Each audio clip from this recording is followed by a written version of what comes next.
Ela é jornalista daquelas assim com J maiúsculo, sabe apurar, mas não soube que estava grávida até 6 meses e Ai, meio. Vou Deus. falar hoje com Samira Benoliel, tudo bom? Tudo bem, um prazer estar aqui com você. Obrigada Prazer, por essa obrigada. apresentação.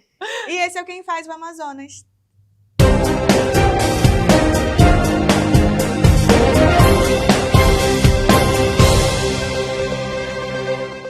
E aí, Samira, fez um teste aí antes de vir? Tá tudo bem?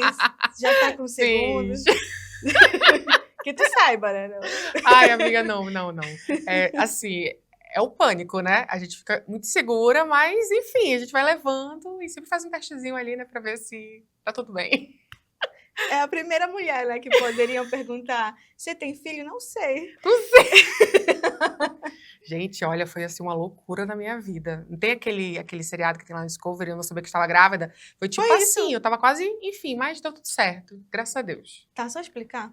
Samira descobriu que estava grávida quando estava com 6 meses e meio. São quanto Foi. tempo de semana? Eu não sei pensar em semana. São 39 semanas, né? Algumas mulheres vão até 40, e aí eu tava com 26 semanas e meio. Então, eu já tava aí com... Pra meses, né? Que muita gente não sabe. Pra meses, eu tava com 6 meses e meio de gestação, tava lá sentada na mesa lá, a médica tava colocando o negócio na minha barriga, e quando ela falou, olha, tá muito grande, tá muito grande. Eu falei, doutora, que tamanho ele tá? 6 meses e meio, quase que pra trás, assim, eu falei, não acredito, ele tá bem. Aí eu veio a preocupação, né? É porque tu não fez pré-natal, no fim das contas. Não, e eu tava tomando um monte de negócio que não podia, né? Que não é recomendado. Chá, enfim. Sintomas, que todo mundo pergunta. Ah, tu Sim. não sentiu nada? Tua menstruação e tal. Não, eu não senti nada. Se eu tivesse sentido, eu acho que eu não liguei que fosse gravidez, ou foi muito leve. Enfim, foi uma situação assim, realmente maluca na minha E vida. que horas tu se tocou de, eu vou fazer um testezinho aqui? Então, teve a tragédia lá no Jorge Teixeira, naquele soterramento que matou várias pessoas. Sim.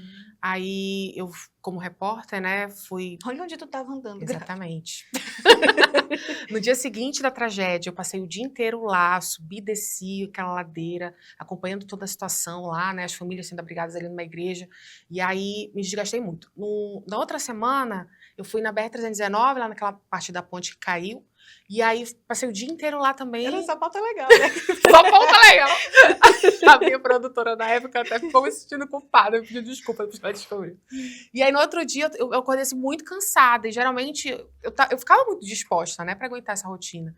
E eu fiquei com um cansaço além do comum, e aí eu dormi o dia inteiro. No outro dia eu falei, passando, né, saí mais cedo, passando na frente de uma farmácia, pensei, acho que eu vou fazer um teste, sei lá, vou fazer um teste. Aí fui fazer o teste, e menina, eu fiz o teste do dedinho, que é um teste diferente.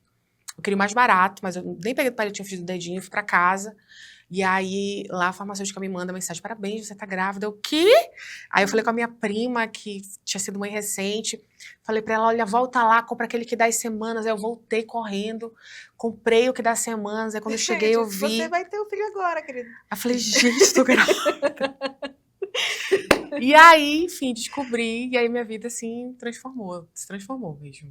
Mas você falou que queria ser mãe, então. Sim, sempre foi um sonho ser mãe. Já tinha o nome do meu filho escolhido. Eu tinha certeza absoluta que seria um menino. Eu não sei te explicar como, mas eu tinha muita certeza que seria um menino. E realmente tudo se confirmou. Veio um menino, eu tinha certeza absoluta. Aí me perguntaram, mas se for menina? Eu falei, não é menina, é menino. E aí, enfim, só Não se sabe nem que tá confirmou. grávida, quer mandar isso. Mas aí, mudança total na vida, né? Total, Mas você amiga. continuou trabalhando.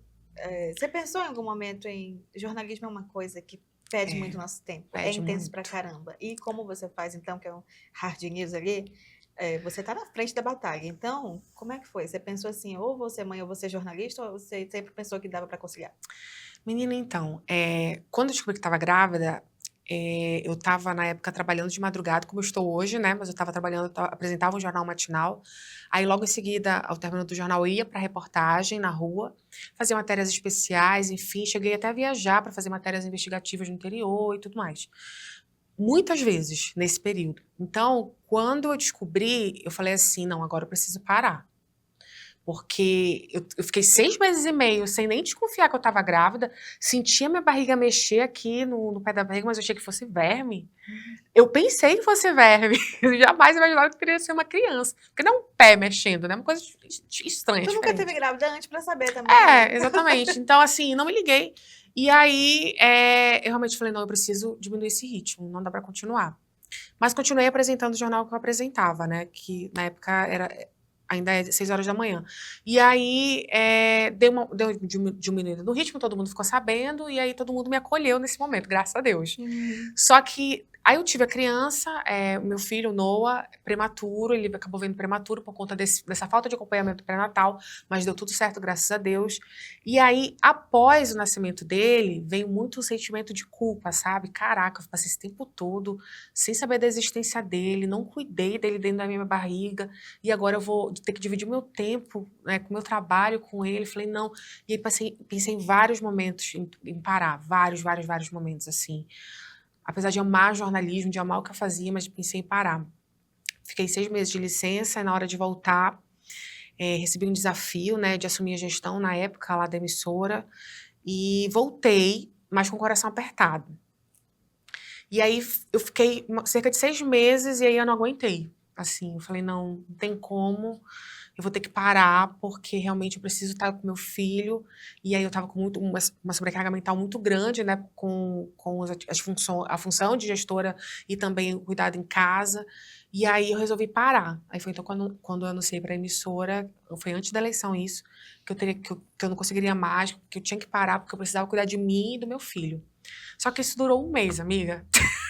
1 mês só.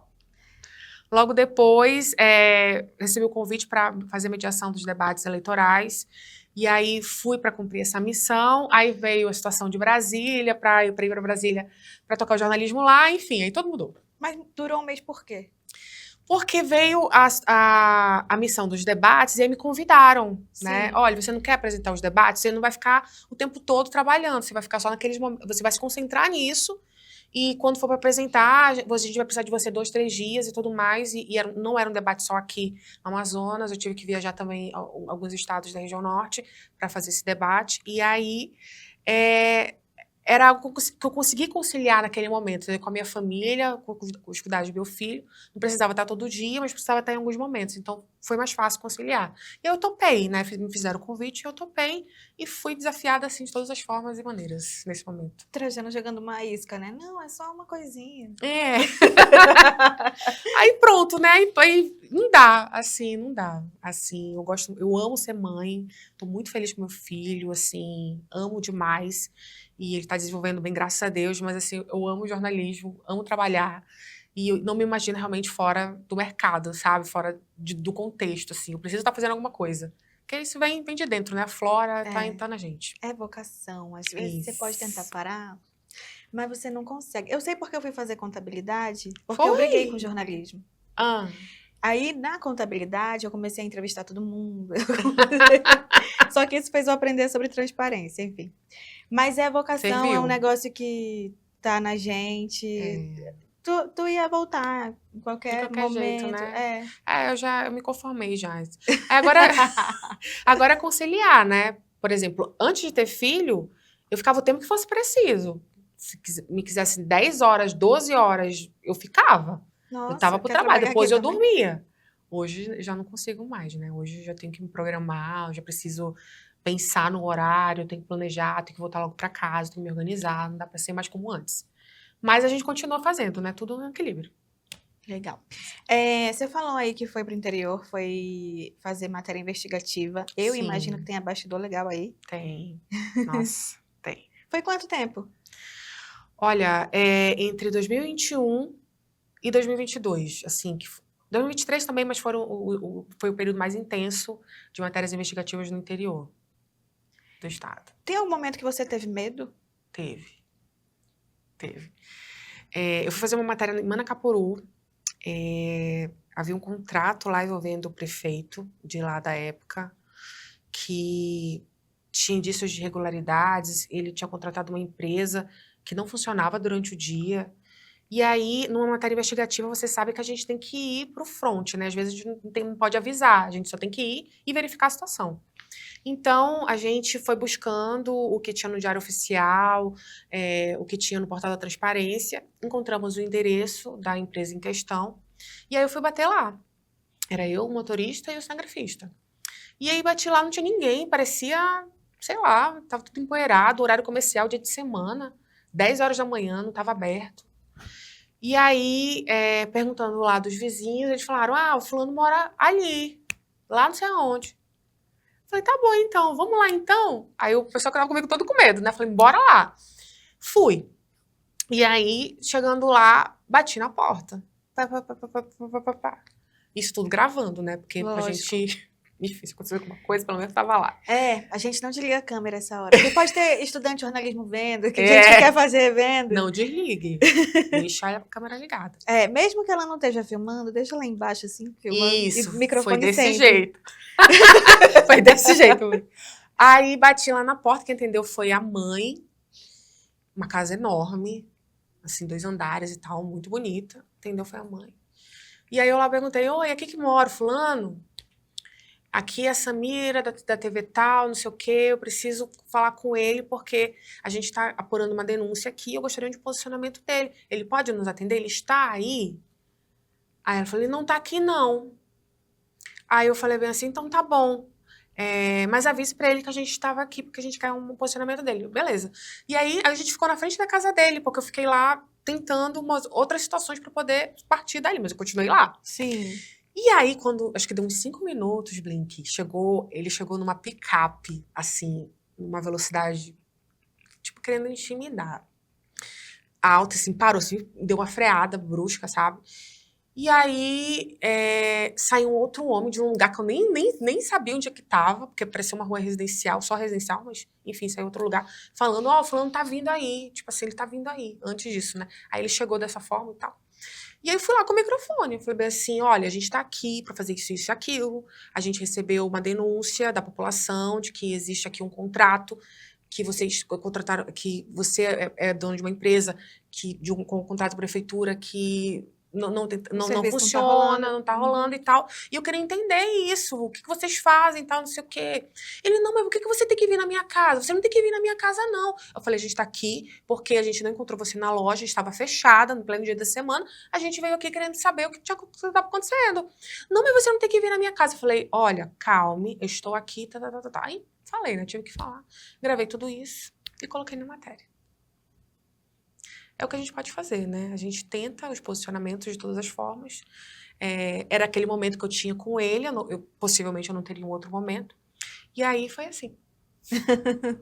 Tá bom, mas dá um medo mesmo. E nessa hora o pessoal já tava no carro indo embora enquanto você... Não, ficaram lá assim, né? O cinegrafista ficou lá assim, mas eu tive que ir pro front. Assim, eu não tava errada.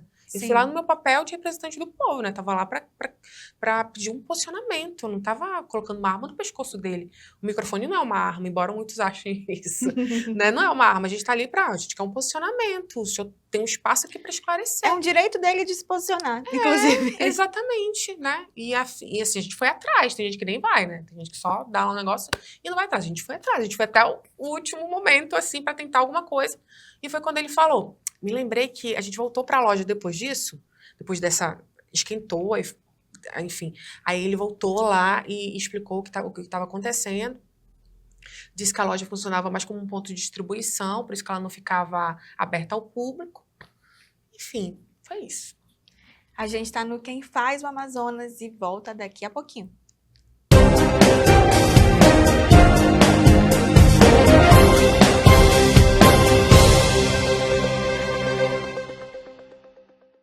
E aí galera, beleza? Eu sou o Lucas, sou professor de História e você provavelmente já me viu aqui pelos intervalos da Blink TV. Estou sempre trazendo fatos históricos, eventos históricos que a gente costuma esquecer, para sempre estar te mantendo informado e relembrar aquilo que já aconteceu na história do Brasil. Quero fazer um convite para você continuar ligado nesses intervalos e o mais importante, se você quiser saber alguma coisa sobre a história do Brasil ou sobre a história do mundo, você pode mandar mensagens em qualquer um desses arrobas aqui, que eu vou ter o maior prazer em gravar vídeos te explicando esses temas. Beleza? Continue sempre ligado aqui na Blink TV.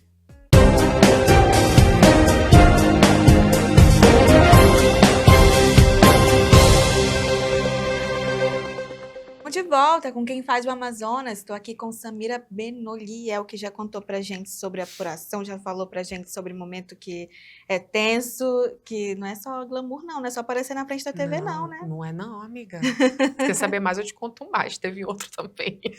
Quero. Quer saber mais? Teve outro em Iranduba. Foi um vereador envolvido em várias situações lá em Iranduba.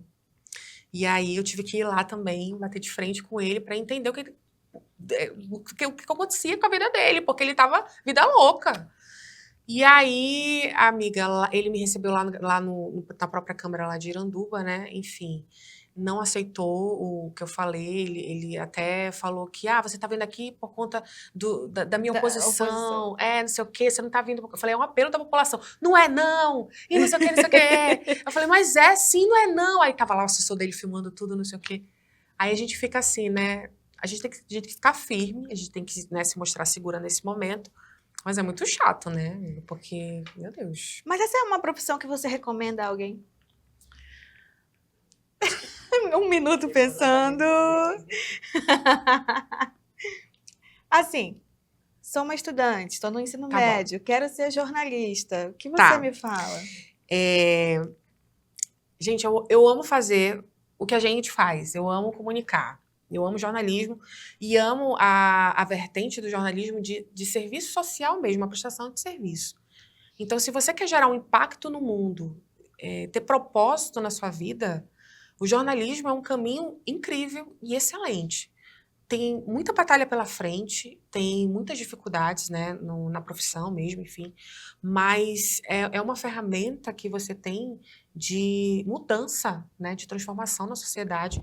A gente é um caçador da verdade, né, a gente busca a verdade dos fatos, então, a verdade que muda a vida das pessoas, o dia a dia das pessoas. Então, assim, o meu conselho, a minha orientação, quem busca esse sonho de vida, quem não quer passar sem ser lembrado no mundo, seja jornalista, faça o jornalismo.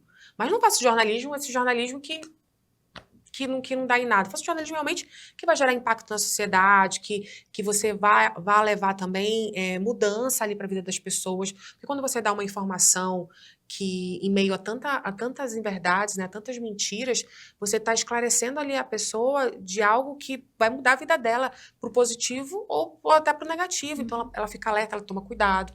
Então, assim, a minha orientação é essa. Embora a gente saiba, né, que no jornalismo existem muitas dificuldades e a gente precisa realmente pensar 2 vezes, né? E ir por vocação, porque quem não vai por vocação acaba se perdendo pelo caminho, enfim, não encontra propósito e aí vai enxergar o jornalismo só como trabalho e só para ganhar dinheiro. E o que não é isso, que a gente sabe que Ou o mercado é então, diferente, né? pela glamorização, né? Exatamente. Trabalhar em TV, tá por na exemplo. TV e se aparece e tudo mais, o acesso que tem. Quero falar um pouco da tua passagem por Brasília. Sim. Que ali você entrevistou autoridades. Sim. E gente super de difícil acesso, e você teve diante ali. Foi muito legal ou foi mais um desafio, assim? Você ficou tensa? Fiquei. Fiquei tensa, fiquei nervosa, fiquei ansiosa, preocupada. Me preparei muito, me preparava muito para as entrevistas. Gente, foi incrível. Incrível, Blink. Eles colaboram? Colaboram. Assim, eles respondem Respondem. sem... Sem restrição de pergunta. Pode falar, Legal. pode perguntar o que quiser. A gente está aqui para responder.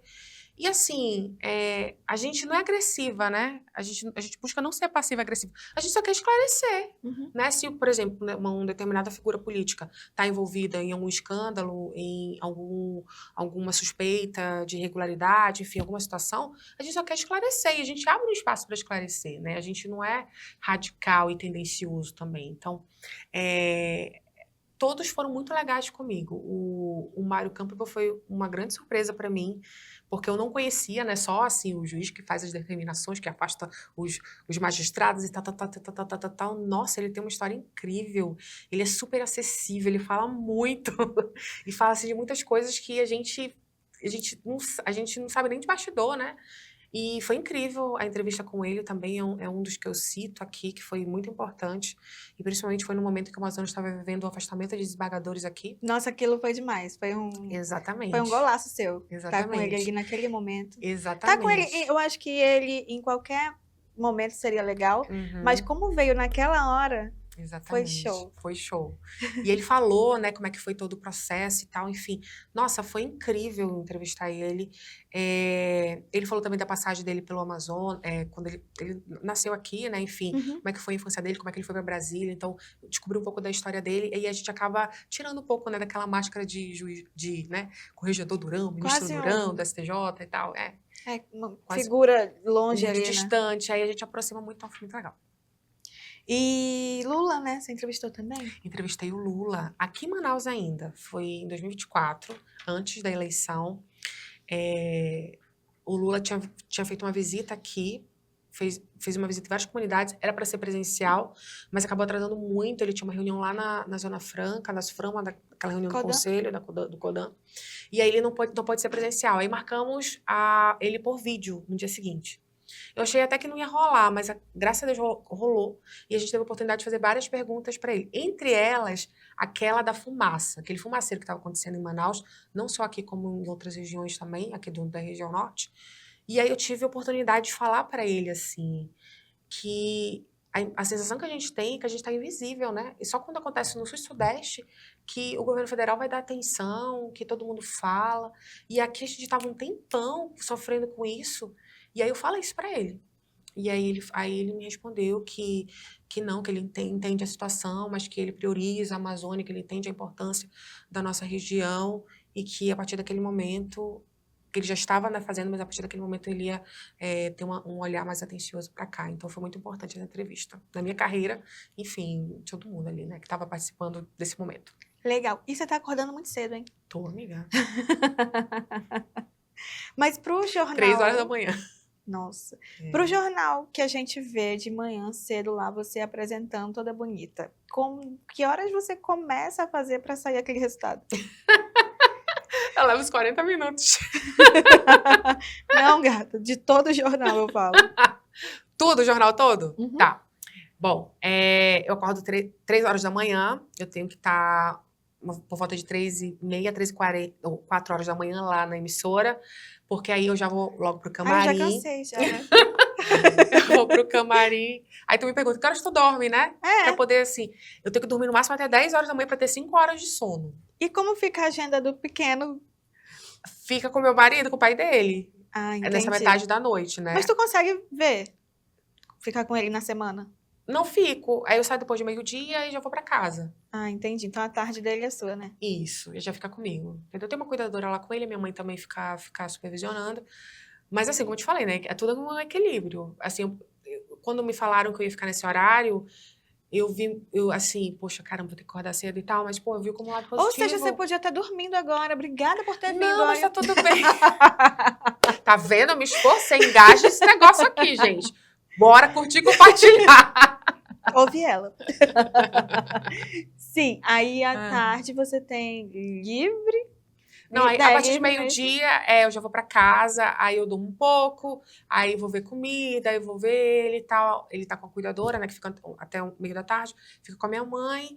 E aí, assim, é a minha rotina, assim, tô voltando a me acostumar com isso, né, porque já tem 2 semanas que eu tô nessa rotina, então eu já tô voltando a me acostumar. Leva um tempinho, mas depois fica de boa. Legal.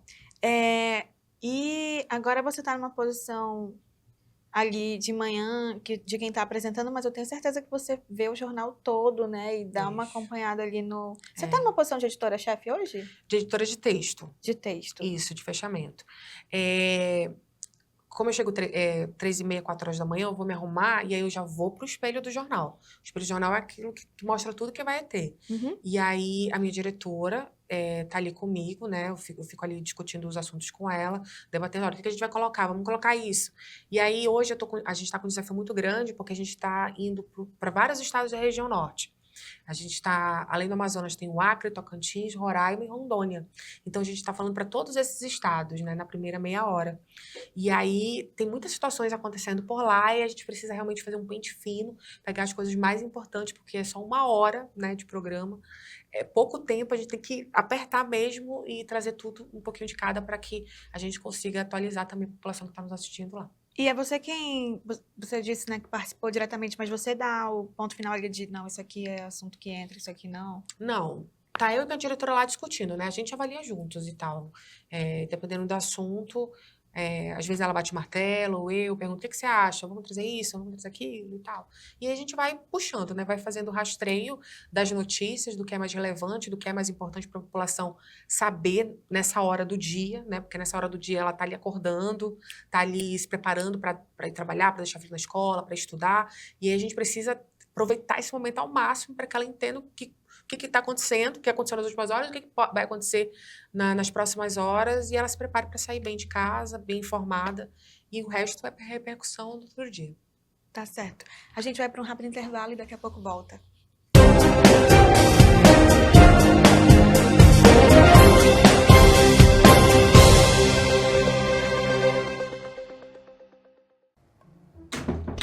Com licença, deputado. Oi. Já está na hora. Na hora de quê? Já perdeu a paciência de me esperar? Foi Tô achando que esse relógio é muito caro. 230 mil reais. Queria que eu fizesse o quê com esse dinheiro? Que eu asfaltasse rua?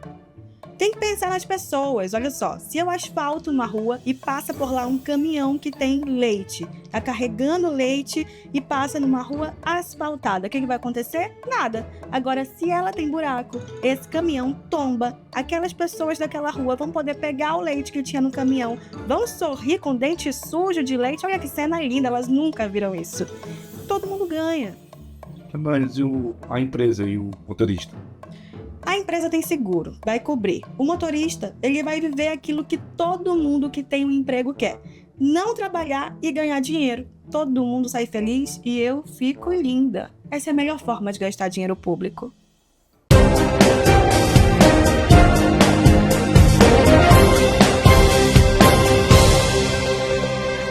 De volta hoje com a Samira Benoliel. Me conta uma coisa, você agora está numa posição mais ali de apresentadora, mais de editora, sente falta da rua? Sinto. E tenho feito, em alguns momentos. E eu amo. Tá fugindo, né? Porque era pra quietar um pouco. Eu tô na edição de texto do jornal, né? Na edição ali de fechamento, do que vai entrar, enfim. No afinamento das notícias, né? Que a gente leva para todo mundo. E tô na apresentação. E aí, em alguns momentos eu saio para a externa para verificar alguma situação. Aos fins de semana também no plantão jornalístico a gente entra também nesse esquema normal. E eu gosto muito da rua, né, de estar ali perto com a população. Tem muita coisa que a gente só vê quando a gente está no local. Muita coisa mesmo. Que a gente tem noção, né, enfim. Para poder estar dentro de um estúdio e falar o que está acontecendo ali no local, a gente precisa pelo menos ter passado uma vez ali, né, naquela situação. Então, é muito importante. Não quero deixar de ir para a externa, pelo menos em alguns momentos, né, pelo menos uma vez na semana, enfim, não quero perder isso, que é muito bom. Boa. Agora vamos para um assunto mais polêmico. Não, antes eu vou ser boazinha. Você alcançou uma posição também em que agora você dá mais opinião. Eu vejo você falando, dando a notícia, mas também você consegue ter uma posição mais ali do teu público, quase colocando tua voz como a dele e opinando um pouco mais. Mas quando a gente começa, a gente não faz isso. A gente dá a notícia e foi lá. Isso foi uma coisa muito natural? Você pensa muito antes de fazer esse roteiro? Como é que funciona? Então, a gente vai amadurecendo, né, na profissão e com tudo que a gente vai cobrindo no decorrer dos anos. No início da minha carreira, até muitos anos, eu não dava opinião. Eu trabalhei em emissoras que você tinha que buscar a imparcialidade sempre, né? Então, era aquilo e pronto, é falar do fato, ouvir os envolvidos e deixar quem está assistindo tirar suas próprias conclusões. Agora, nessa nova roupagem da emissora que eu estou, graças a Deus, eles dão muita liberdade para que a gente vá a favor da população. E que a gente está ali para ser realmente um instrumento de mudança na sociedade. Então, a gente busca e se aprofunda e estuda em determinadas questões sociais, do dia a dia mesmo da população, para que a gente leve opiniões, posicionamentos contundentes, né? E para que as pessoas entendam que aquilo ali realmente é grave, que aquilo ali precisa ser mudado e que aquilo precisa ter um outro destino. Não é fácil. Quando eu comecei a fazer esse jornalismo mais opinativo dentro de um programa de televisão, dentro de um jornal, no dia a dia, a gente fica muito inseguro, né? Mas será que eu falo isso? Será que eu não tô falando besteira? Tô sendo injusta? Tô sendo injusta? Será que eu vou falar algo aqui que vai gerar alguma situação que não tá certa? E a gente acaba errando. A gente precisa ter coragem para poder, porque a gente só vai aprender mesmo se a gente colocar a cara a tapa e errar, e ter humildade de se desculpar. Olha, errei, falei besteira, não é desse jeito, não foi aquilo que eu quis dizer, eu interpretei mal, não deveria ter feito aquilo, me desculpe, mas é dessa forma. Mas sempre com aquela máxima de buscar nas pessoas que estão nos assistindo a consciência, né? O despertar da consciência para o que está acontecendo. Então, é um desafio enorme fazer esse jornalismo que você se posiciona, que você opina, porque a gente sabe que com você está vindo uma galera, né? Uma galera para reforçar o que você está dizendo. E está vindo uma outra galera também contra o que você está falando. Então, tem muita gente que fala assim, isso é uma besteira, não sabe nem o que ela está falando. O que ela está falando aí? Entendeu? Ixi, não existe nada disso e tal. Tem muito disso. Mas a gente está ali pela massa. E a massa a gente sabe que pensa de um jeito. E se a gente é realmente jornalista que está conectado com a população, com os problemas do povo, a gente, com toda certeza, na maioria das vezes, a gente pode errar, mas na maioria das vezes a gente vai conseguir comunicar com a maioria, né, com a massa. Então tá tudo certo, né? É só buscar realmente ter esse equilíbrio. Não é fácil, como eu falei, até os dias de hoje, eu me sinto mais segura para dar uma determinada opinião, sem me preparar muito, porque é algo que eu já vejo que é corriqueiro, enfim, como situações em trânsito, essas coisas e tal. Mas a gente, em determinados momentos, a gente tem que se preparar sim, né? Para poder trazer outros elementos que possam realmente fundamentar aquilo que você está querendo passar. Certo, agora vamos sim para a polêmica. Vamos pra polêmica. O que você acha dessa história de jornalista virar político? Ai, menina! Olha, Não é tu que dá opinião? eu só dou opinião, vou dar a minha. Olha, eu não vim aqui não, é sem filtro aqui, né? Blake sem filtro. Amiga, é o seguinte, é naquela mesma situação que eu Qual falei. que é o número para votar em você? Só? Tudo é vocação. Eu entendo que política é uma vocação, certo? Então, a política é realmente genuína, né? Aquela política de conceito mesmo que vem para mudar a vida das pessoas, para transformar realidades, para facilitar a vida, o dia a dia do povo, enfim, para fiscalizar, né? Enfim, para mim política é isso. Então eu entendo que vocação ela é extremamente importante na tomada de decisão. Então, não importa se você é jornalista, se você é advogado, se você é professor, se você acredita que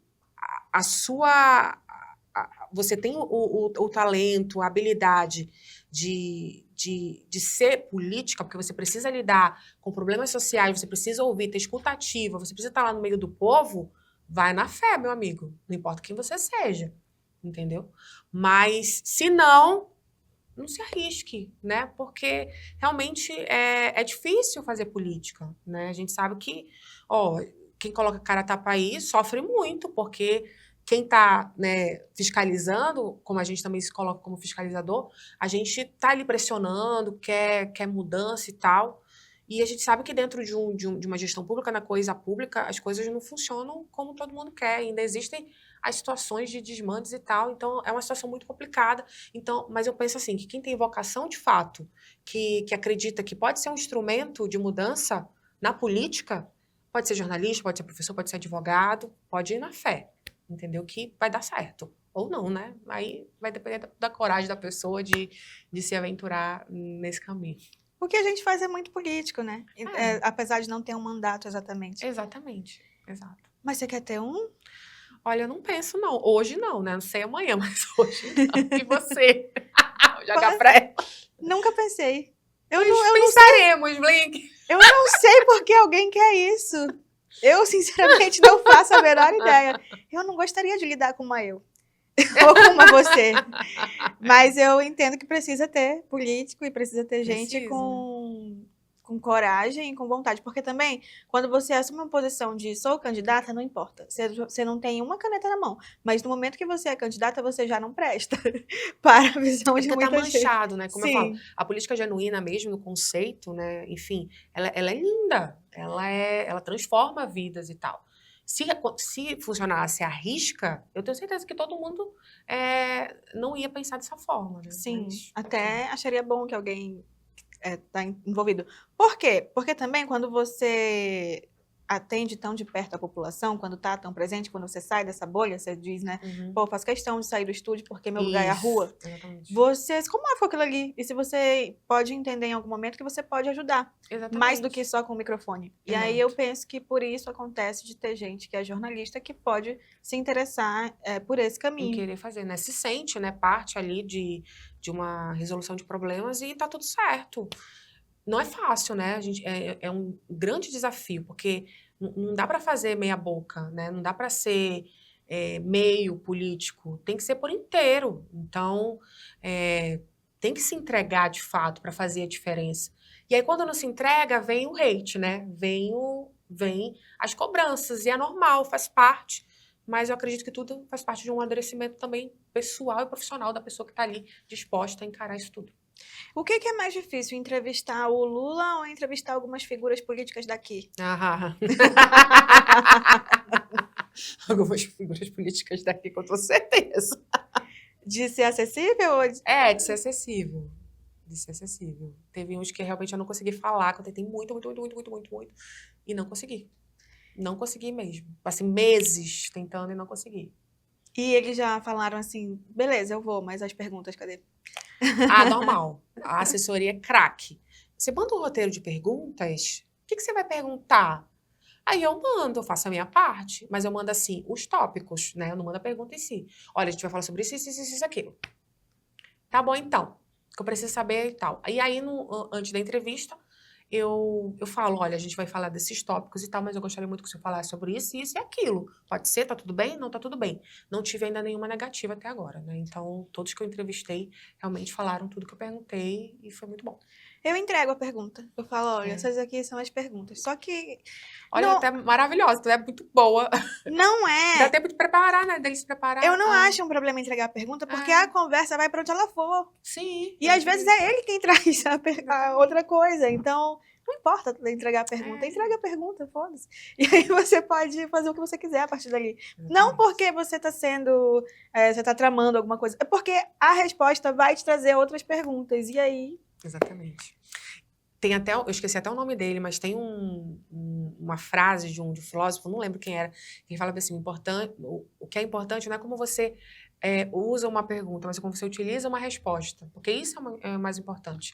E a gente não está falando para tendenciar uma resposta, mas assim, a resposta ela muda tudo, né? Sim. Enfim, não importa como você perguntou, o cara falou ali uma coisa que vai mudar tudo, vai, enfim, gerar outras situações, e aí aquilo que vai fazer de fato a diferença ali na entrevista que você está fazendo.